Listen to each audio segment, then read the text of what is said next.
Hello, world. Welcome to Queer in Science, Queer in Theology, Philosophy, and Spirituality, QSTPS, the LGBTQ Center for Science, Philosophy, Theology, and Spirituality. And we are going to delve in to a very nice video I got on Raw Spirituality. It's a channel I've also subscribed to it because we're a spiritual channel too.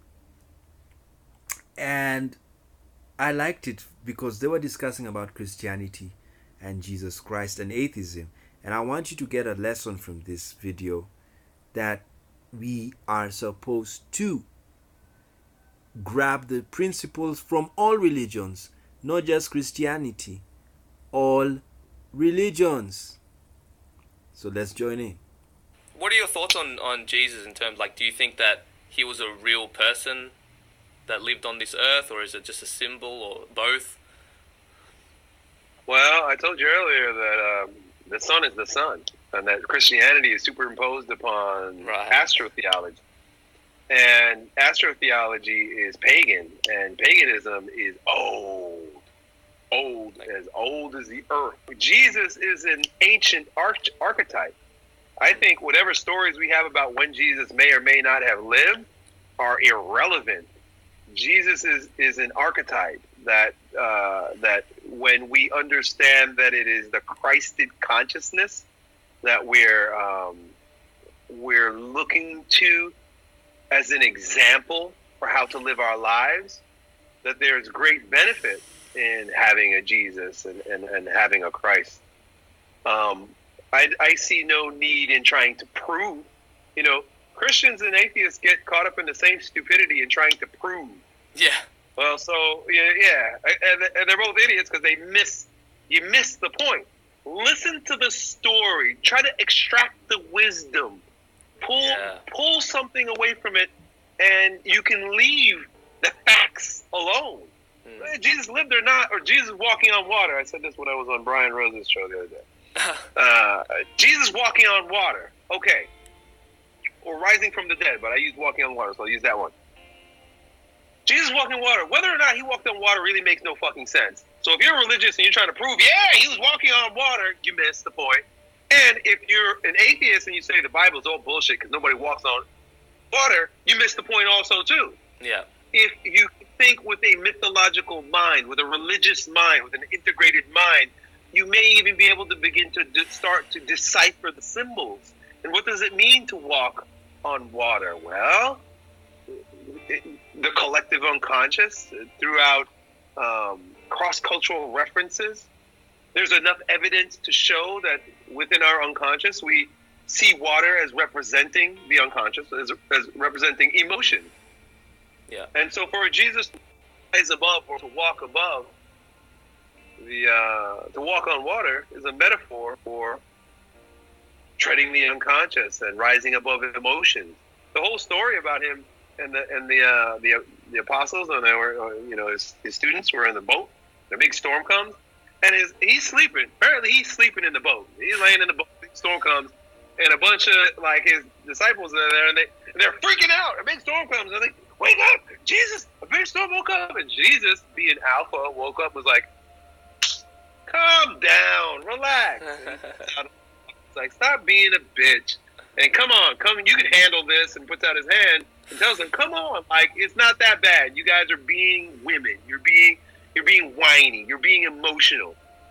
And so the lesson was that no emotional storm in life is going to knock this guy off his pedestal, knock him off his throne.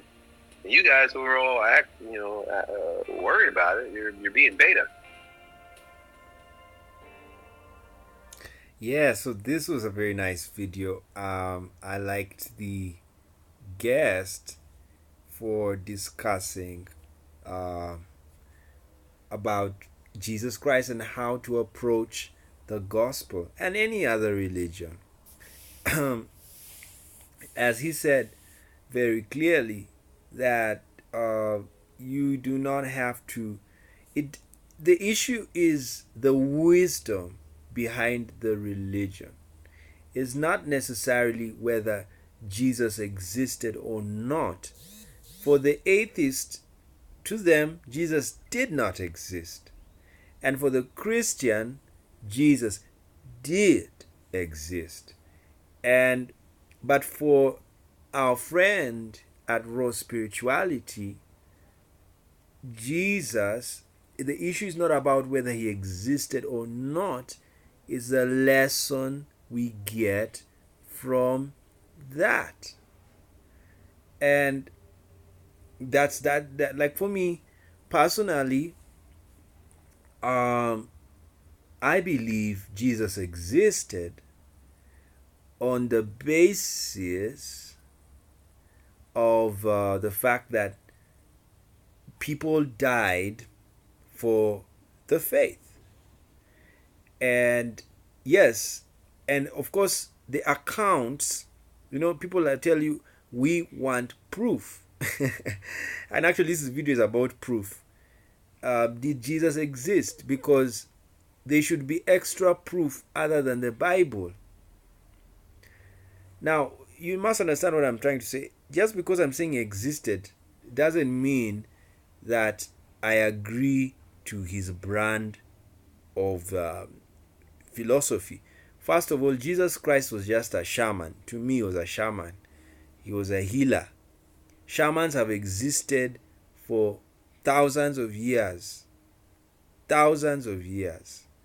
And they even found majority of them are schizophrenic. We've put a very good video by Professor Sapolsky of Stanford University, and he discusses healers. And he says how majority of them are schizophrenic.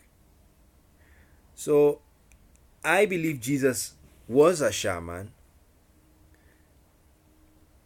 I believe Jesus Christ was a political leader, because that's another reason why he was being attacked, is because he was a political leader and he was killed for his politics. And then Jesus, just like Martin Luther King Jr., he was a political leader and he died for that. Same to Martin Luther, the German. Though he wasn't killed, he was protected by a prince. That's why he survived. But he would have been killed, because the Catholic Church was a political entity. Yes, it was in charge of politics, much as it was in charge of religion. So that's my view. And Josephus is the best person to tell you whether Jesus existed. So we're done with the video. Let's go and see what Josephus said.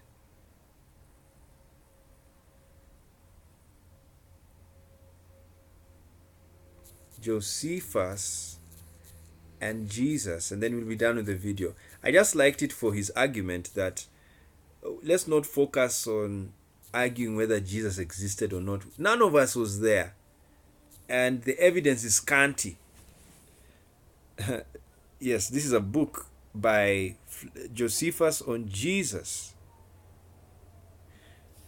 The Extant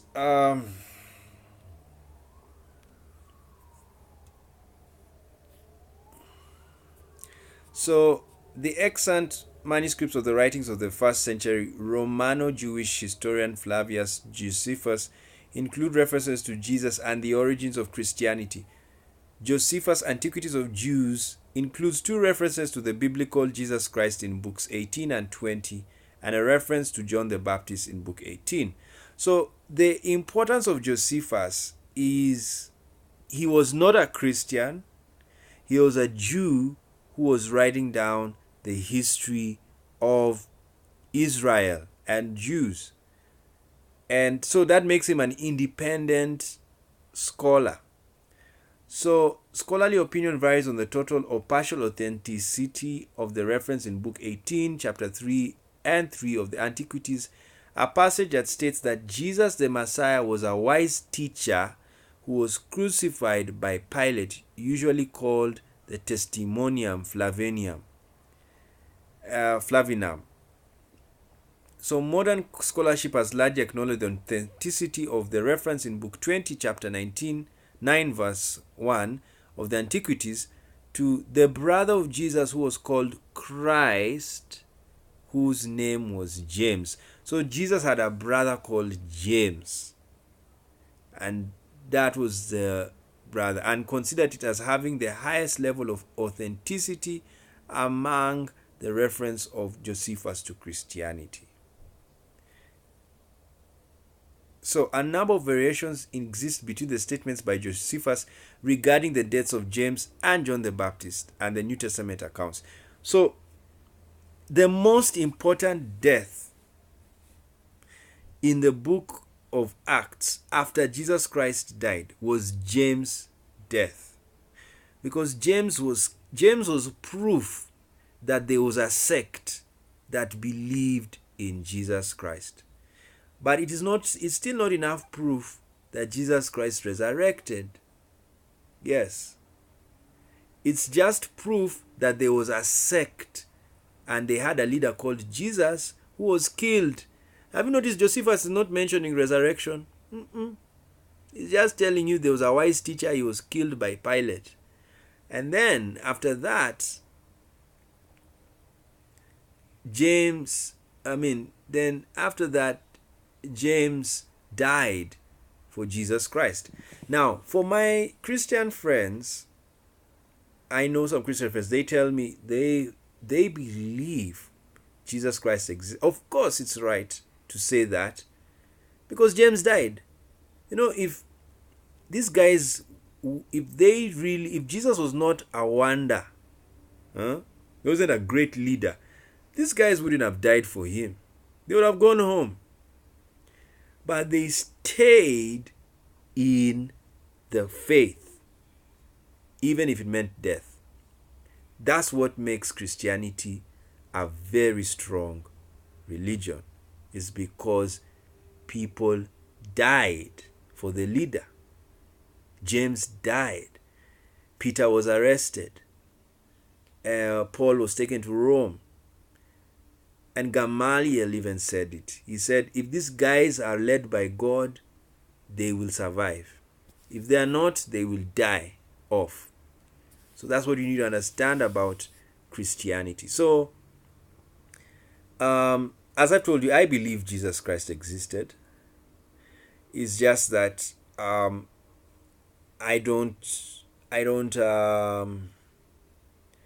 just like the fact that Jesus Christ, when you read him, he has very many contradictions, yes, but I don't take away the fact that he existed.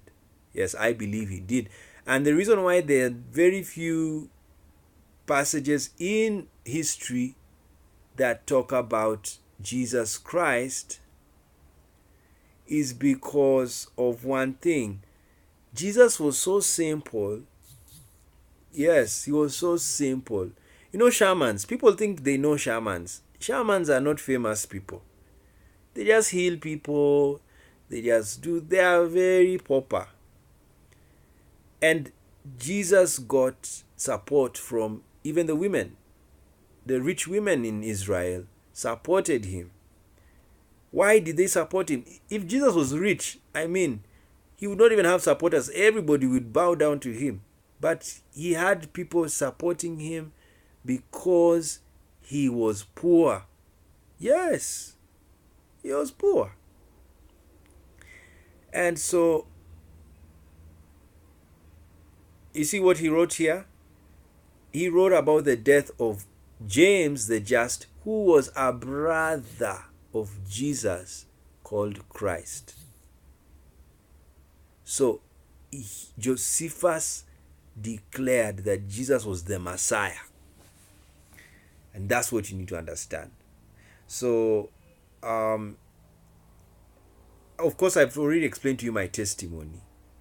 And I told you that when I took time to pray to Jesus Christ, to seek for power from him, I got the power. I got it. I could feel it all over me.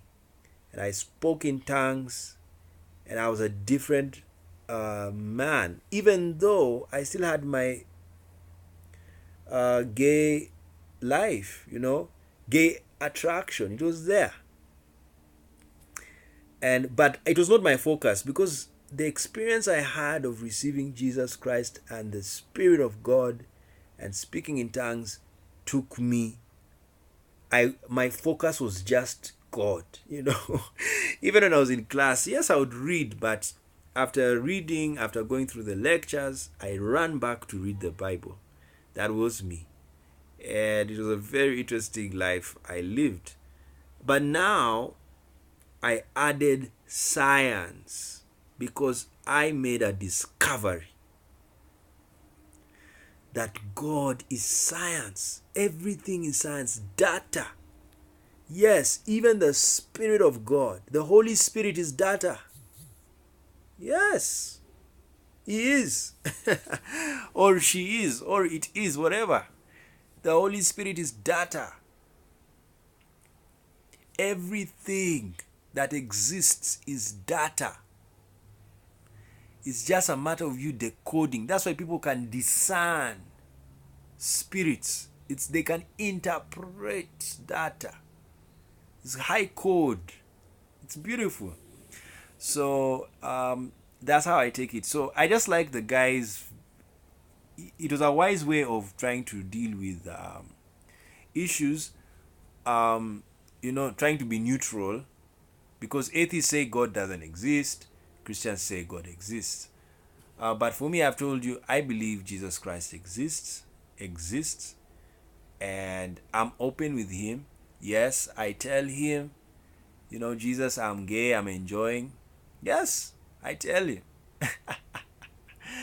And I've already told Him, when I get to heaven, you gotta give me enough men. Change your rule that there's no marriage in heaven. So what I'm trying to tell you as I conclude with this video, my relationship with Jesus Christ and God, because Jesus Christ is God, is the same, is so one, in the sense that God is not my master. I don't call Him my master. We are one. So when you've reached a relationship whereby you're one, you do things together. You're open, you're honest. You see, when you have the master-servant relationship, the problem with that one, when the master says, do this, you do it. But for me, in my relationship with God, when He tells me this, I say, I'm not going to do that. Yes, I'm free with Him, because He's free with me. Yes, there is no law when you have the Spirit. That's what you need to understand. There is no law. That's what Paul said. And just because Paul wrote letters doesn't mean I can't write a letter. See, that's why Christians are writing books. It's because they have the Spirit also. Of course, some of them are homophobic. And you have to understand it's because of reading data without interpretation. They live in interpreting the Bible literally.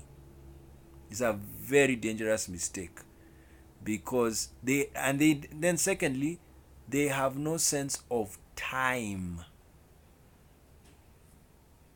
Yes, you have to have sense of time. You see, the folly of Bible reading, and I was even telling somebody today, the Christianity and Islam did not start. Okay, maybe Christianity did, but Islam is also like Judaism. Only the literate people read the holy books. The illiterate listened. So they had no time to study because they couldn't. So that situation makes the religious landscape, or the religious scape, very different because the division between the clergy and the laity is very clear. Those who are literate are the leaders. Those who are not literate are not the leaders. Now, for Christianity, it was different. Also, Christianity, even the literate are the ones to read, but scriptures were available, even in the early church. Contrary to the belief, people used to think that the Catholic system was in the early church. It was not there. So in the early church, Jews, especially Jews who lived outside Israel, they were very learned because of the Gentile world. So they had scriptures and they could read. That's why when Paul used to preach, they used to refer to the Old Testament scriptures where he used to reference what he was saying, and they check if it is right. So even he praised the Bereans because they were very literate and they were reading. So, and that's another reason why when the Catholic Church made the Bible, yes, the Bible is a Catholic Church product. Never forget that. Constantine's product. The 66 book one. And even they have more books in their own Bible. So when they sat down to make the Bible, one of the problems and the challenges they had was there was too much writing. People wrote many things. There are so many gospels. The gospel of Thomas, the gospel of who, and they wondered, is it true that these people wrote these things? So they had to sit down. Constantine told them, you guys, you're so confused. Sit down and put your house in order. So there's a whole story, and we will do it next time. One time, how the Bible came to being. And they sat down and they looked at all the letters that were written. Some people, they were liars in the church. Yes, they were liars. There were people who wrote letters and said this came from Paul. Lie. People were so cunning in those days. There's nothing that has changed. Humans are the same. Yeah, we are so naughty. We are so cunning. It's there, and theirs was even worse because they were so primitive. So they did that. And the Catholic Church, the leaders had to sit down and pick which letters were authentic. And that's how the Bible, especially the New Testament, came to being. The Old Testament had no problem. It was the New Testament that had a problem, because there were so many writings out there. So now when the Catholic Church got a Bible, that was the end of the laity or the normal Christian from having the Bible or the scriptures. Because now the Bible was only in the hands of the priests, not in the hands of the people. So from AD 350, the Bible was only made for the priests and the monks. So when people went to church and went for Mass, many of them did not even know how many books the Bible had. They died without even reading the Bible. And this continued for 1,300 years.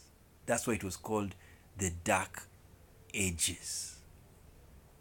There was darkness. People did not know anything. Another name for the Dark Ages is the Occult Ages. Africans say that the whites call them a dark continent. Let me tell you, Europe was a dark continent that time. Europe was a dark continent from AD 300 to 1000 to 1600, when the Protestant Reformation happened.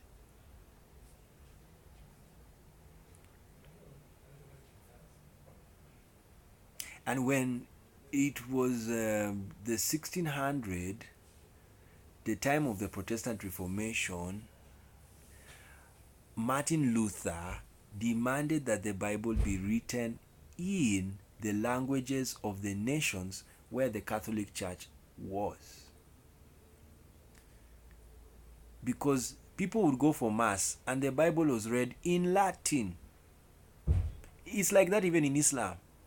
You go to the mosque, Arabic. And a German priest had to know Latin. He could not do Mass if he was not literate in Latin. So, when Martin Luther did that, the world changed. Yes. And that is when the Bible came back to the people. And it didn't come back because at the time of Paul, the only scriptures they had was the Old Testament. But at the time of Martin Luther, now people got the New Testament, which the early Christians never had.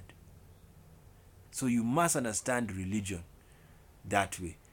Don't be confused that Christianity, people had a Bible. You know, Trump has been signing Bibles of late.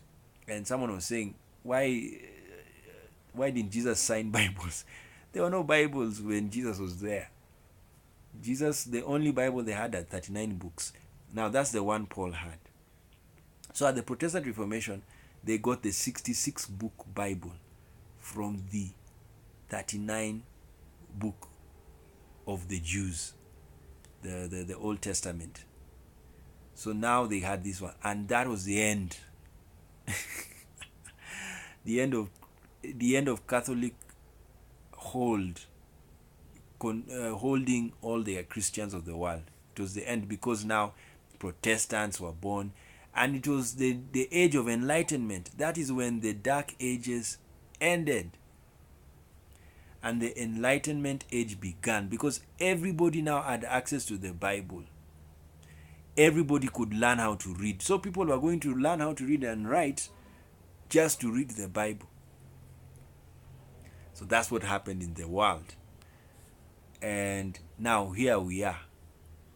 We are here with thousands of denominations, thousands of pastors, thousands of books that are religious, Christian especially, all because of Martin Luther, the German, that wanted people to read the book and interpret for themselves.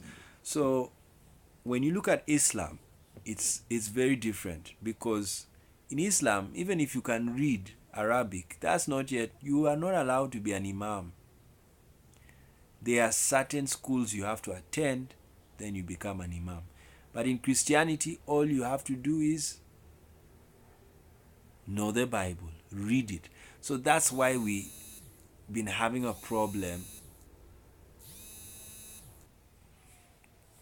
So that's what happened to Christianity.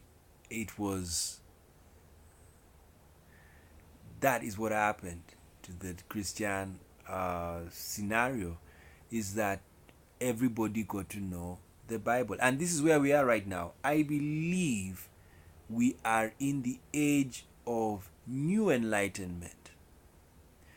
And as I said in the other video, What of Spirituality, that not only is the Bible spirit when you read it, every book you read, everything you read is spiritual. Even me, I'm spiritual. Even what you can see, you can read my spirit just by looking at me. Yes, it's possible. It's just that there are so many things to do. We don't do that, Yes, there's so much to do. Everything is spiritual. Even this wall. I always like saying this. Everything. It's just that when in life we look at what matters to us and what is good, what can give us money. So if studying this world gives you money, believe me, you'll study it with the hardness, with every hardness in your being. But if studying the world may not give you money, some people will not study it. But if your goal is not money and it's just to study the wall, you will study it anyway, whether you get money or not, because your goal is not money. Your goal is to study the wall. So that's what you need to understand about life. Everything is spiritual. It's just that we capitalize on certain things that give us benefit.